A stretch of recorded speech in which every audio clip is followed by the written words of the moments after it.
folks, Fred Bernardo, the smoking guitar player. How you doing? Guess what happened to me today? I got a call from my Uncle Joe. He said, "Hey, Freddy, when are you gonna make it a pizza pie? When are you gonna make me a pizza pie?" And I said, "Oh, Uncle Joe, you want a pizza pie? Oh, okay. If we're gonna make pizza pie, we're gonna need pizza dough, and that's what we're doing today. Let's make some pizza dough. Here we go."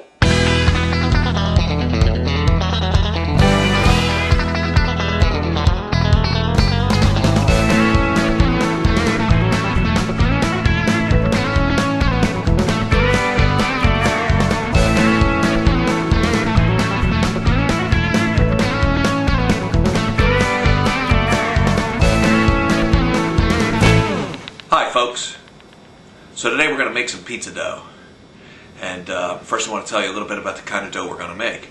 We're going to make a what I call my versatile all-around dough. This is dough that you can use for a home oven, or if you're going to cook like on your grill, like in a Big Green Egg, or on a regular grill, or even a gas grill, or if you're going to use it in a wood-fired oven, you can just make little modifications.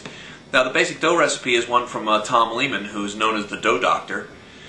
So people would refer to this as a Lehman-style dough. It's also used by commercial bakeries, commercial pizzerias. So you'll notice when we make the dough that I put some olive oil in there, and you can use regular oil, vegetable oil. You don't have to use olive oil, but you can leave that out. Like if I'm going to use cook these in a wood-fired oven, I would leave the olive oil out. There's also sugar optional, which I don't use too often. But the olive oil and the sugar, the olive oil helps the dough stretch and also helps it brown easier. And the sugar does the same thing, helps with the browning. So in my home oven, I can get close to 600 degrees. So I don't really need extra browning per se, but I like it with the oil in. So I'm going to make it with the oil, and we're going to whip one out maybe later with the from the home oven. Okay, so we're going to show you how to make the dough, and you'll see how we do it, just using a mixer, and then we'll form some dough balls, and maybe we'll knock out a pie or two. Here we go. Okay folks, so it's time to make some nice pizza dough. Now you know, the smoking guitar player, he makes a lot of pizzas, so he's been playing with a lot of pizza dough the last couple of years, and I've been to some pizza schools like Tony Gemignani's International School of Pizza and done a lot of experimenting, and I have a quick and easy dough method that makes really super good dough. So first let's show you some of the things we're going to need to make this dough. First off, we got a couple bags of flour. Now today, we're going to use a 50-50 mix of Caputo pizzeria flour and Caputo rinforzata. That's the stronger gluten flour. So kind of a half and half, because we're going to do a cold ferment. We're going to let this dough in the fridge for 1 or 2 or 3 nights maybe even. So we give it a little rinforzata to give it a little bit of strength. Okay? We're also going to put a little bit of olive oil in there because we're going to be cooking this dough in an electric oven. We're not going to cook it in a wood-fired oven at high temperature. We're going to cook it at maybe 600, 550. So we're going to put a little olive oil in there, which helps it stretch out and also helps it brown better. Okay? So we got the olive oil right here. Okay? We got some yeast, some instant dry yeast right here, or active dry yeast we probably have. They're pretty much the same. We've got some kosher salt, and we've got a whole faucet full of water. We're going to use the special water right out of the faucet today. We got our scale here, a digital scale, so we can measure things out. We got our dough knife here, and here we got our mixer. So that's all we're going to do. We're going to make some dough, so let's get started. Okay, so here's our mixer, and we're going to make some pizza dough. First, let's put our water in. There you go. Then we're going to put in our flour. It's nice having an opening on the top that's real big like this mixer has, so you can just pour your ingredients in. There goes the yeast, and there goes the kosher salt. Now we're going to start it up, let things get started mixing.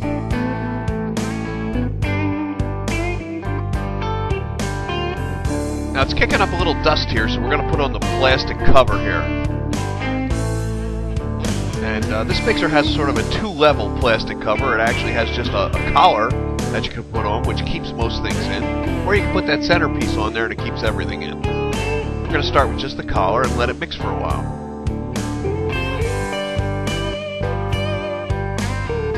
Well, once all the flour has been absorbed, then it'll be time to add in anything else we're going to add, like our olive oil, for instance.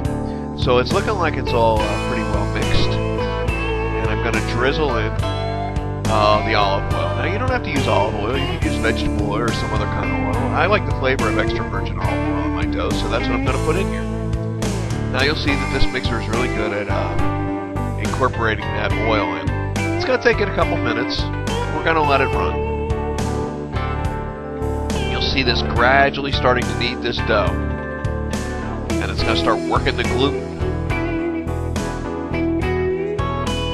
Now we're going to let this go a minute or two and let you watch it. And then we're going to cut away and we're going to come back. And one thing about this mixer is it has some suction cups on the bottom, so I can just kind of let it go. I don't have to worry about it creeping off the counter. I think it's time to kick up the speed here a little bit. And we're going to let it work and knead the dough. Make sure that cover's on there tight so it doesn't throw the dough out.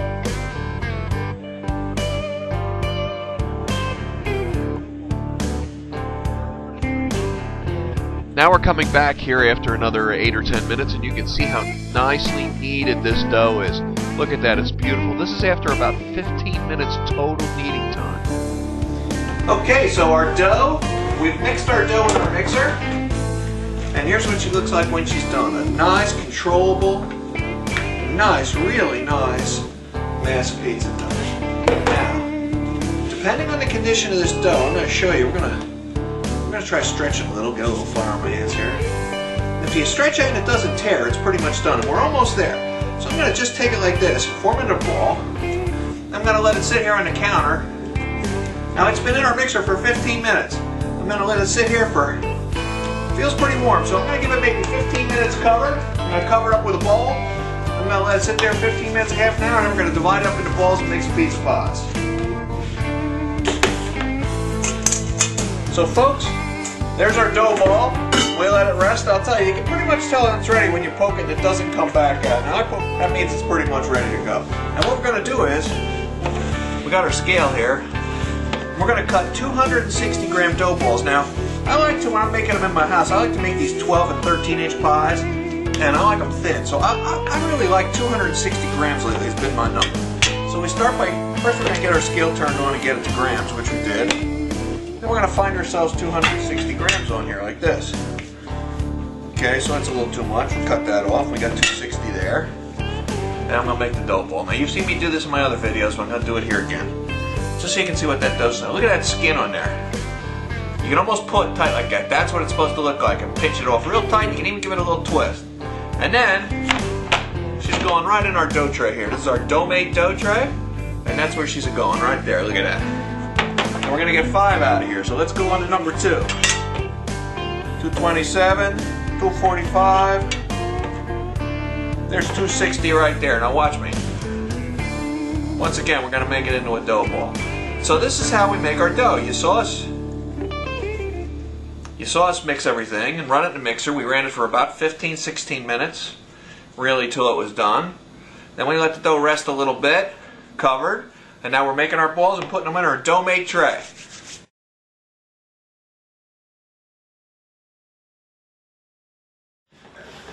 So we made our dough, and we made our dough balls, and we put them in our dough trays. Here they are. And we put them in the fridge for a cold ferment. That's the refrigerator, the cold temperature slows down the action of the yeast, and then over a few days it can ferment, and each day it's building more and more flavor. So I want to show you what they look like. These are our 260 gram dough balls that you saw us make. And here's 3 of them in this dough-made dough tray, which really works nice in my fridge. You can see they're beautiful, they're a little puffed up, they're nice and soft, they're airy. Oh yeah, you can see little flecks of the yeast in there because it's really getting... It's really at its perfect time to make a pizza. So this is what they look like after 3 days in the fridge, and that is perfect. This is with 2 different kinds of flour, the Caputo regular and the higher gluten flour, and that gives it some strength and makes it work really good for these long cold ferments. So anytime from a day, from the next day, to maybe even 6 or 7 days, these are good enough to use. So there you go. Okay folks, so let's make a nice pizza pie. Here's our dough ball. Let me get a little board flour going here. There's my nice puffy dough ball. We're going to dip this in flour both sides, just like that. And then we're going to put it on now. Oh, it's nice and airy. The first thing we're going to do is we're going to push it down here and make our crust. Make our cornicione, our edge. Okay? Like that there. Look at that. Beautiful. This dough is perfect. Same thing over here. Use the flats of your fingers. Flip it over. Start to stretch her out. Now we're looking for about a 12 or 13 inch pie. Gonna stretch it a little bit like this here. A little bit. And give it a toss. Sorry you don't see that on camera. Okay, a little bit more of a stretch. Looking for thin spots. Oh, it's just perfect. Just couldn't be much better. It's got a little triangular shape. Give it a spin. There we go. Oop. Okay. Stretch it out here a little. There you go. Nice, huh? Now we got our nice homemade sauce here. Oh, first, let me show you something I've been doing lately. I've been taking this stuff here, baccio, kiss of garlic. Since this one here is going to one of my Italian people, I'm going to give them a little extra garlic. What I do is I spread some of this around like this here. And then I put a little bit of olive oil. A little bit of olive oil on there. I'm going to spread it out. Oh yeah. Baccio kiss of garlic. You know where you can get it. Okay. Now I've got that on there. And what we'll do next, we're going to put on some sauce. Now lately sometimes I've been putting the sauce on top of the cheese, but today I'm going to put the sauce first like a normal pizza. You can smell that garlicky goodness already. Then there's more garlic in the sauce. It's hard to go wrong, you know what I mean? Okay, there's our sauce. How about some cheese? We got some nice fresh mozzarella that I sliced. I took my mozzarella ball and just sliced it up a little bit. Put some nice blobs, maybe a couple little ones in the middle here. These are kind of thick pieces, but I'm going to put them on there anyway. I'm going to drizzle just a little more sauce just on top of these here a little bit, just for fun. Then, we need our Italian seasoning on here. Something like this here, a little bit of oregano, that type of thing. And just a little bit of olive oil. And that's ready to go. And what I'm going to do is, I'm going to pick that up with my pizza peel, and I'm going to transfer it to my oven. So watch me go. Get my pizza peel, get some flour on there. And here we go. Well, into the oven. And folks, 3.5 minutes later, you can see the smoke coming off of this baby. 3.5 minutes later, that's what you got. Check out the bottom of that crust. This is crunchy. Oh, can you hear it? Hear it? Crunching? Crunchy, crispy crust. Look, listen to it. Oh yeah. And that's how she goes. So that's what your dough is going to look like when you make it a pizza pie, okay? I don't want to tilt it too much or all that gooey stuff will run off. So we'll see you next time. Don't forget to make your own pizza. Home oven, wood-fired oven, big green egg, ceramic grill, Weber grill, gas grill. You can do it. Make that dough. Stay tuned next time.